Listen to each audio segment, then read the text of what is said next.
At ang kaalaman sa alay ay bubuhos sa lupa, gaya ng tubig ng dagat.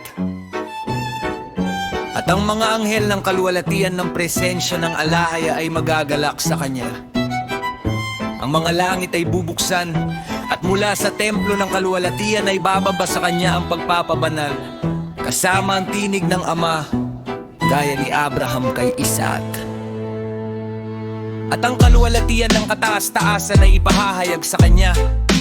At ang espiritu ng pangunawa at pagpapabanal ay mamamalagi sa kanya sa tubig, sapagkat ibibigay niya ang karangalan ng alahaya sa kanyang mga anak, sa katotohanan magpakailanman. At walang hahalili sa kanya sa lahat ng salit-saling lahi magpakailanman. At sa kanyang pagkasaserdote, ang mga hintil ay dadami sa kaalaman sa lupa at paliliwanagin sa biyaya ng alahayahan.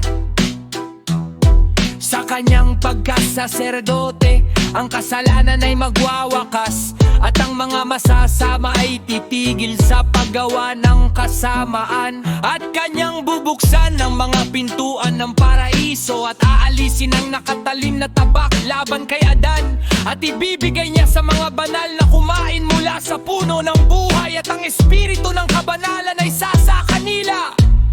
At si Beliar ay gagapusin niya, at ibibigay niya sa kanyang mga anak ang kapangyarihan na yurakan ng masasamang espiritu. At ang alahaya ay magagalak sa kanyang mga anak, at lubos magkasiyahan sa kanyang mga minamahal magpakailanman. Kung magkagayo'y magagalak sina Abraham, Isaac at Jacob, at ako'y matutuwa. At ang lahat ng mga banal ay mabibisan ng kagalakan. At ngayon, aking mga anak, narinig ninyo ang lahat.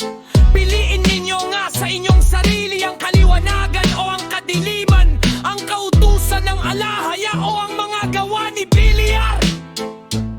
At ang kanyang mga anak ay sumagot sa kanya, na nagsasabi sa harap ng alahaya, kami ay lalakad ayon sa kanyang kautusan.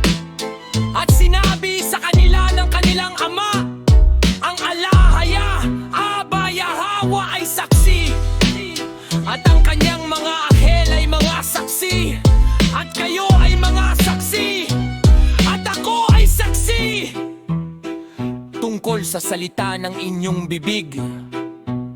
At sinabi ng kanyang mga anak sa kanya, kami ay mga saksi. At sa gayoy, natapos ni Levi ang pag-uutos sa kanyang mga anak, at iniunat niya ang kanyang mga paa sa kama, at inipon sa kanyang mga magulang matapos mabuhay ng 137